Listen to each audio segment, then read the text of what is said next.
বিশ্বকাপ ফুটবল মানেই বাংলাদেশে এক অন্যরকম উন্মাদনা। পাড়ায় পাড়ায় পতাকা উড়ানো আর প্রিয় দলের জার্সি গায়ে দিয়ে ঘুরে বেড়ানো এদেশের চিরায়ত দৃশ্য।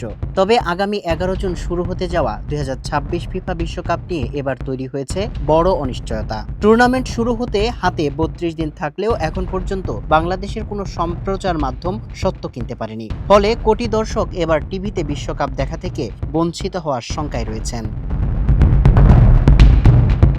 জানা গেছে বিশ্বকাপের মিডিয়া স্বত্বাধিকারী প্রতিষ্ঠান স্প্রিংবক প্রাইভেট লিমিটেড প্রায় 151 কোটি টাকা দাবি করেছে। কর ও ভ্যাট সহ এই খরচ দাঁড়াবে প্রায় 200 কোটি টাকা।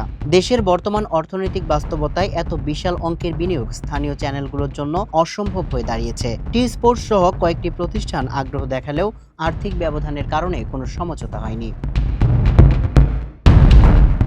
আর্থিক সংকটের পাশাপাশি বড় বাধা ম্যাচের সময়সূচি। উত্তর আমেরিকায় অনুষ্ঠিতব্য 104টি ম্যাচের সিংহভাগই শুরু হবে বাংলাদেশ সময় ভোর 4টার পর। সম্প্রচার সংশ্লিষ্টরা বলছেন ভোরের দিকে ম্যাচ হওয়ায় দর্শক সংখ্যা কম থাকবে, যা বিনিয়োগ করা টাকা ফেরত পাওয়ার ক্ষেত্রে বড় ব্যবসায়িক ঝুঁকি। তথ্য ও সম্প্রচার উপদেষ্টা জহির উদ্দিন স্বপনও জানিয়েছেন, এই মুহূর্তে সরকার বিপুল টাকা খরচ করে সত্য কিনতে আগ্রহী নয়।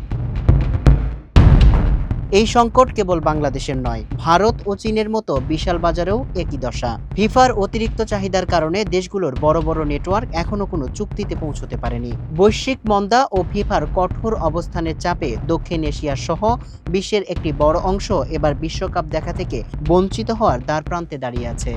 সামিউল ইসলাম, মানবকণ্ঠ।